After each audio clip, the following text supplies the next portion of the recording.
Hey YouTubers, this is Demon0981 here, giving an update on the video as I posted last time. And yeah, I know it's been a while since I have posted anything, and my new job's got me pretty busy. I haven't had much time to do anything afterwards. But hopefully, this video can make up for it.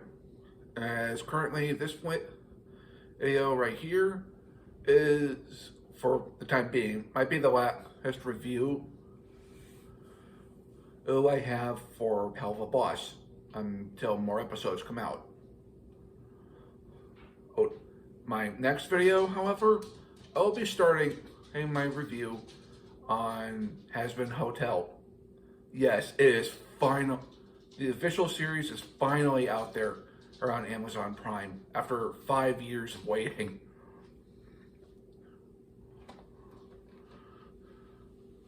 And I cannot wait to see what happens. But anyway, let's get on with the review because there's a lot to talk about. Let's see. My last review, we ended off on Season 2, Episode 5, Unhappy Campers, where we got to meet Barbie Wire. And I hope she does make a comeback at some point. And we also find out a little bit that she doesn't particularly like Hank Blitz all that much, despite being his sister. Now, for the time being, we have not figured out why that is. Well, in episode 14 or season 2, episode 6, oops, we kind of find out. And yes, I'll be looking up the episode summary just in case I get anything wrong. But I've seen this last 2 episodes. It's back to back recently enough times to kind of get a good idea of how to summarize it. Now, Oops is an interesting episode.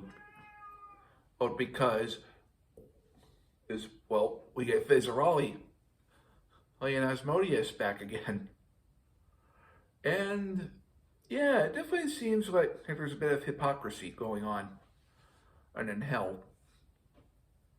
As the Lord of Lust and an imp seem to be having an LGBT relationship. And in this particular episode, Fizzaroli needs to go to the Ring of Greed and to do something for his boss, Mammon. And the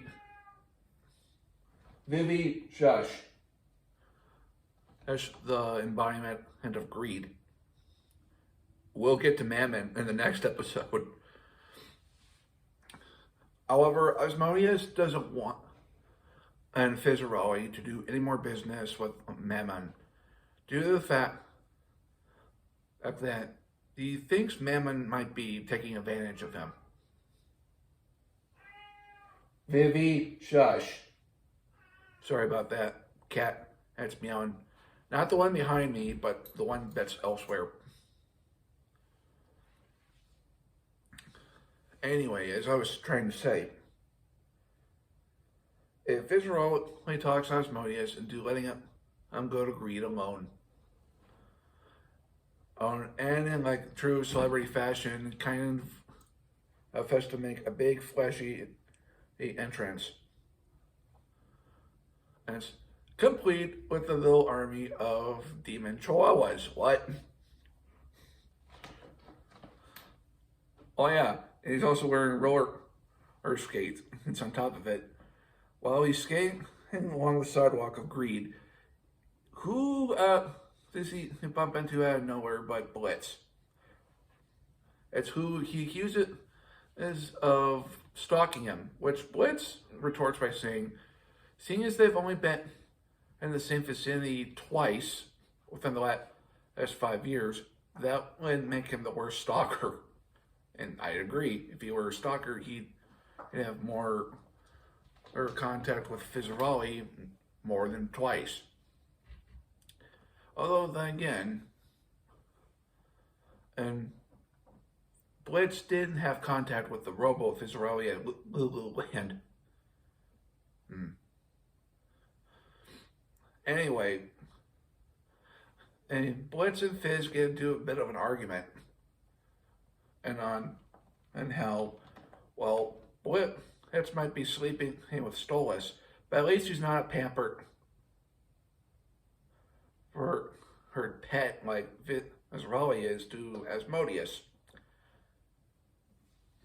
And then Fizz has to say something that kind of sparks anger in Blitz, and they kind of get into a fight. Meanwhile, we get two recurrent characters to come back. By that, I mean Stryker for like the third time now, and Crimson. Crimson, and as it turns out, is trying to make up some sort of deal with Stryker. Boy, I can only imagine what that he wants Stryker to do. Because, yeah, in the end of X's and O's, we kind of see Crimson wants his son dead for allegedly turning his back on his family. Again. And this time, Millie being the cause of it. But anyway, I digress. Sorry about that. I lost my train of thought there for a second. But in order to have Stryker or join in his little circuit, Crimson wants the bounty hunting imp to show what he can do. And it just so happens that he notices it's a Fizzarelli fighting in the street. And he lassos both of them from a window, no less. And begins a hostage situation. And also, I like to point this out for the episode. Crimson doesn't say anything about Blitz, or Blitz doesn't say anything about Crimson. And like, hey, wait a minute, I know you. Oh, you're the guy. You hired that short prick to marry Moxie. Anyway, while all this is going on, Asmodeus is busy in the Ring of Lust, making vibrators. There's another sex toy paraphernalia. That is until his noon meeting with Stolas. And as it turns out, Stolas wants to ask Asmodeus for a little favor. Or after the events of, I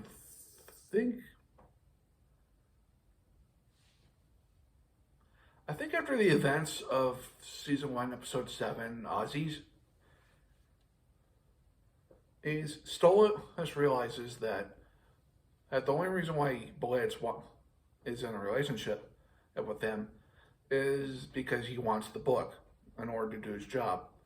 Stolas, however, needs the book for his own personal whole thing. And he's aware that Asmodeus has access to these crystals that can allow anyone in hell to go up to the surface, or to our world. Just as easily. Well, then all of a sudden we get at probably one of my favorite moments that's in the entire episode. Asmodeus gets a ransom call from Crimson. And I love how Crimson just makes a pre-record a message just in case Asmodeus it's going full demon on him. Um, and also, we find out one small little detail about Ozzy. Out of the 7 deadly sins, he's the weakest. Wow. Okay, we know that Lucifer is the king of hell, so he's probably very high up, like the most powerful of the sins. Ozzy is at the bottom. Then I wonder who's in the middle.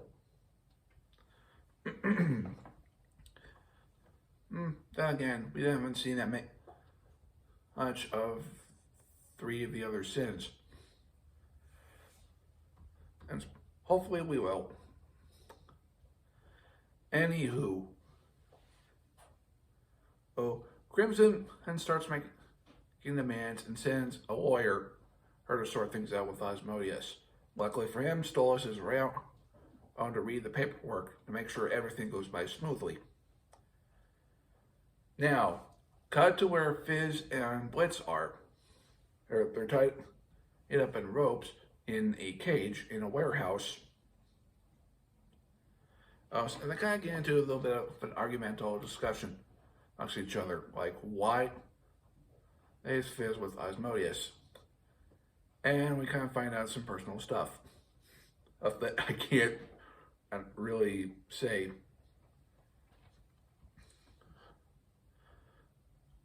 Once they break free of the cage, we kind of get to learn a little bit more about their history.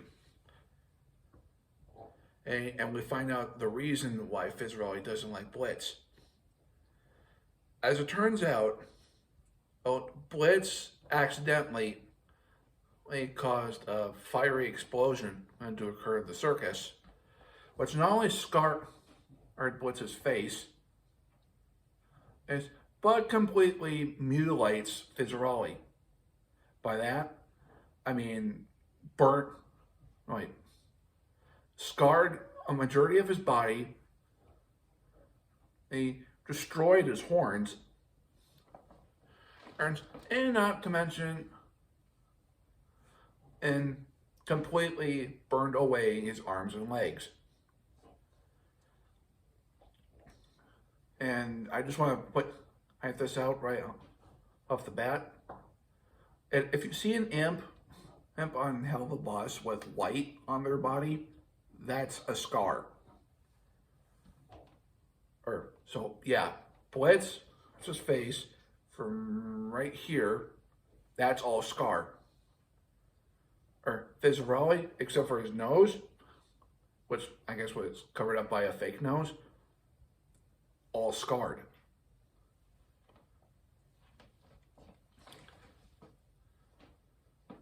Well, except for the case of Moxie, he's got white freckles.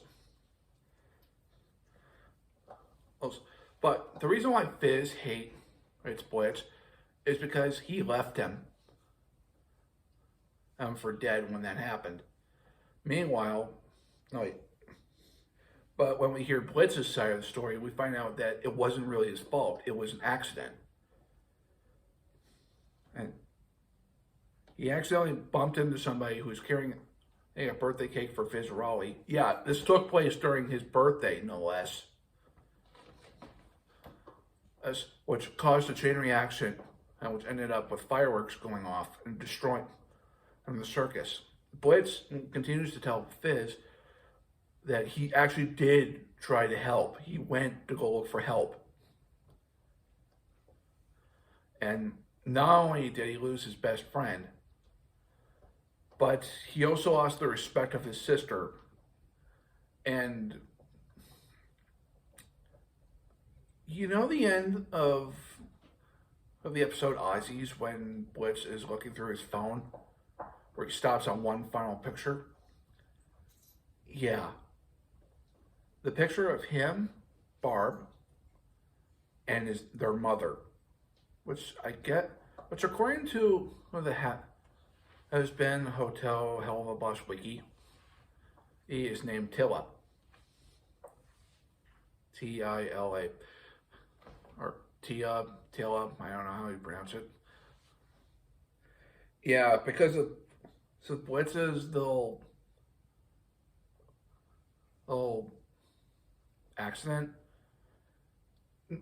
it pretty much killed his mother.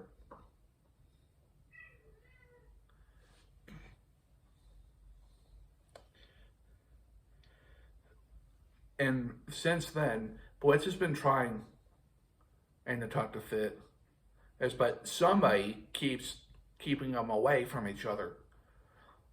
Or telling Fizz that Blitz doesn't want to ever talk to him again. Or telling Blitz that Fizz doesn't want to talk to him ever again. Which has caused a bunch of can of worms. That wants to be opened. Anyway, long story short, or they managed to get away. A striker breaks the fourth wall by saying that he's not going to be defeated by a Blitz again. Sorry, but for the third time now, he gets beat. So hopefully we'll see him again. Because as a villain, I kind of like him. Same with Crimson.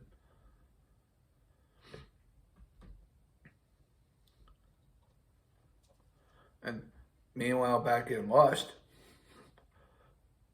as Stolas and Asmodeus are discussing with Crimson and his attorney over her paperwork, which is visibly boring and pissing off Asmodeus.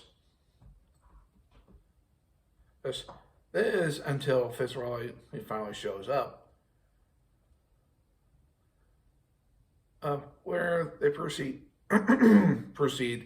to royally mess up the lizard. Much better. When Asmodeus starts showing and Fitzroy a little bit of affection, he tells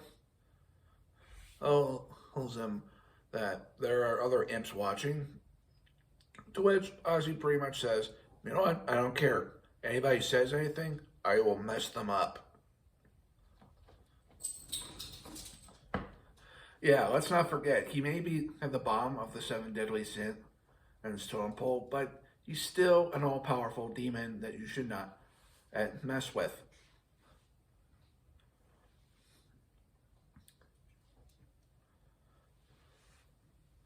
Now, on to the mid-season finale, which is, if I can find it, Mammon's magnificent musical mid-season finale, or special, I'm sorry. The episode starts as a flashback where we see young Fitzroy and Blitz attack and show presented by Mammon. And you know what? I actually like the design of Mammon in this series. He's kind of what I was expecting him to be like, ain't gonna lie. By that I mean he's sort of like a mix between a Jester, Oogie Boogie, and I'm not really sure what else. I've seen VR or chat videos of people using the Mammon avatar, or people saying that he looks like a Christmas tree. I kind of understand why. Also, I want to point out something. Mammon is voiced by Michael Cusack, who was actually one of the co-stars and co-producers of Smiling Friends, along with Zach Hadel, aka Psychic Pebbles. So having Mammon, or giving Mammon the Australian accent, definitely he ties well. Anyway, Mammon makes a big announcement that he's hosting a clown competition And the winner gets to be the mascot that he can extort or use for his own personal financial gains. And after the show is over, Blitz and Fizz are walking down on the sidewalk, talking about how Fizz might actually be able to win the competition. This until Fizz gets a not too subtle approach by a stalker.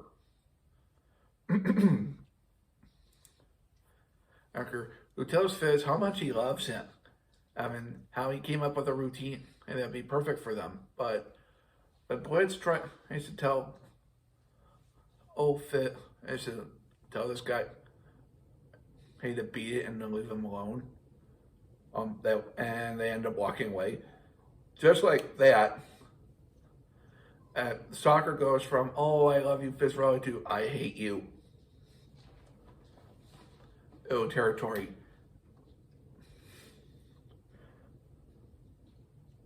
Which makes Fizz start doubting himself even more. Cut to 25 years later, or however long it was, and of course, as we all know, Fizzrelli is the face of Men's new enterprise, which owns the Robo Fizzrellis that we've been seeing throughout Hazbin Hotel and Helluva Boss.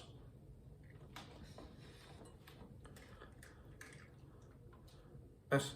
And of course, it's time for the next clown hunting competition. And Fizz is understandably nervous because there might be some heavy competition. This is where Asmodeus tries to put his foot down and tell him that he should stop. And we find out more about Mammon through Ozzy. How he doesn't really do anything clown related anymore. And he's just using Fizzrelli to make money. I hate to say this, but that's show business in general.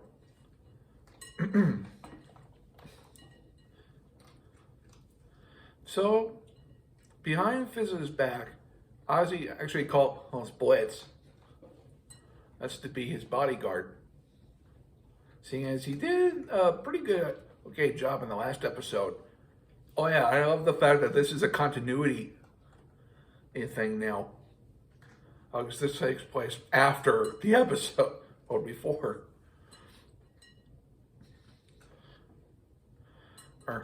So, we arrive at the clowning competition, and we see Mammon once again. As well as Fizz's competition, Glitz and Glam, a pair of fish demons, which I'm guessing might be from the Ring of Envy. I'm only speculating because as of what I've been looking up in terms of Hazbin and Helluva Boss lore. Actually, I want to sidetrack here for a moment. Based on what we know so far about the deadly sins, and Queen Bee, the embodiment of gluttony, he has sort of a bee quality to her. Or of course, hell, Beetlejuice is pretty much alcoholic honey. Asmodeus kind of looks a little like a giant rooster. Except those two other heads in his flaming mane. One goat, one an ox. Mammon, on the other hand, has 4 arms. Kind of like a big bug.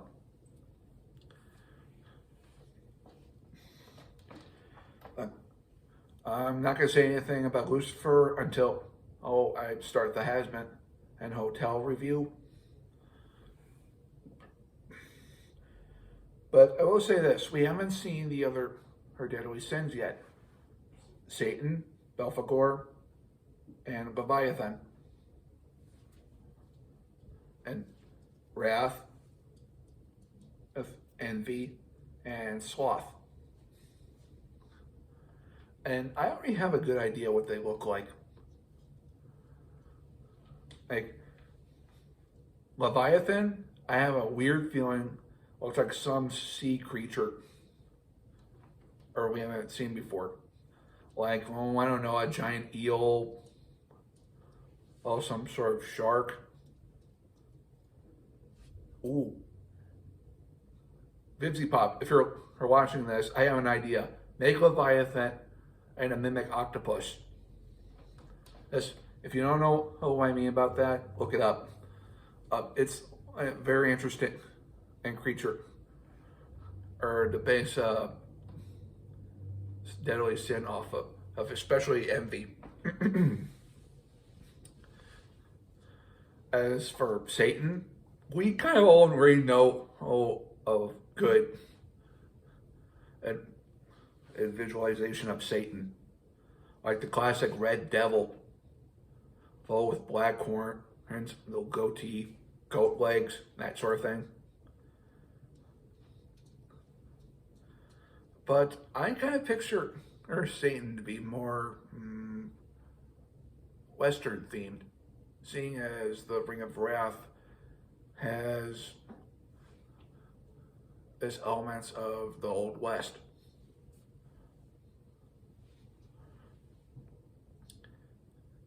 As for Belphegor, I can only imagine either sloth, of course, or like any other demon or imp that's in sloth. If I'm only theorizing, like a goat or something, I don't know. Anyway, back to the show. Sorry about that. I just really wanted to talk about that one. And Glitz and Glam give Fizzarelli a run for his money during the tryouts. And turns out both teams are actually pretty good.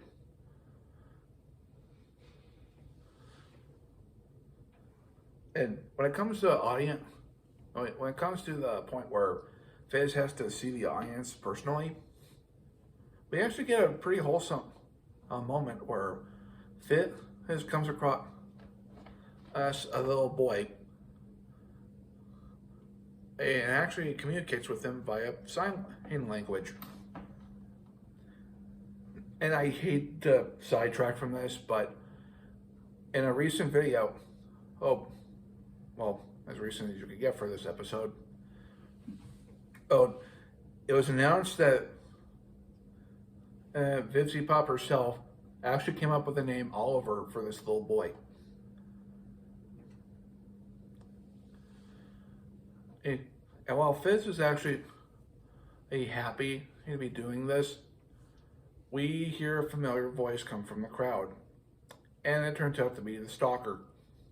After all these years, he is still hating on Fizzarelli due to the fact that he allegedly snubbed him. Luckily for him, Blitz is there to guard over him. Enough to scare him away. Mammon shows up again to see what's wrong with Fizzarelli, and to pretty much tell him, suck it up, and do your stuff for the show. Unfortunately, due to the stalker's harassment, and it's put Fizz in a very fragile state. And Asmodeus tries his best to comfort him. And we find out why Fizzarelli is doing all this. It's because he feels like he has no choice. If he loses the competition, he loses everything. Because it's through Mammon that he got this far. It's through Mammon that he actually has Asmodeus. Ozzy pretty much tells him that he was fine before Mammon and was ever a part of his life. And we get a pretty wholesome song between the two, which almost gets interrupted by the stalker once again. Except this time, Blitz manages to keep his word and shoots him through the back of the head. And definitely, it puts two and two together about what's going on between Fizz and Ozzy. Now, we come to the final performance, and it's in the show, which is Fizzarolli's number, 2 Minute Notice. This is like one of my favorite songs throughout of the episode. And it's pretty much Blitz's way of saying, I quit to Mammon. All pretty much telling him, F you. I love the fact that Mammon is completely on board with the song until the last verse.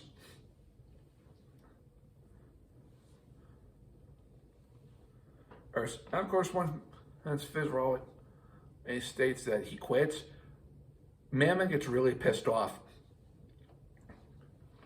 and storms the stage. And when Fizzarolli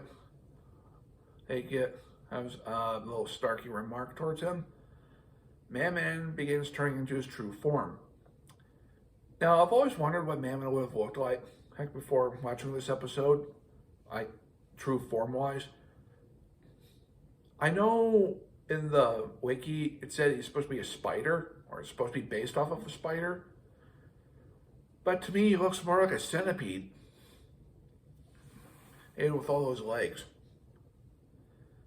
And I love the fact that in this particular episode, we always have a confrontation between Mammon and Asmodeus. That's because both of them are at their full power at this point.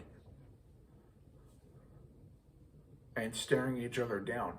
Mammon threatens to tell everyone and Ozzy and Fizzy's little secret, to which Ozzy pretty much has it himself, of which leaves the embodiment of greed with nothing and to stand on. But like with Stella, against Stolas, Mammon makes a little threat that Asmodeus would pay for this. And that's pretty much how the episode ends. I really hope we get to see more of the Lords of Hell. I'm gonna stop it here, but tune in next time as I go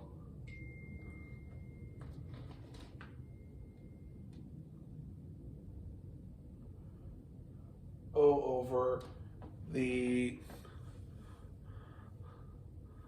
web series turn into an Amazon Prime series. By that, I mean Hazbin Hotel. And there is so much to talk about already. Until then, see you later, and stay tuned.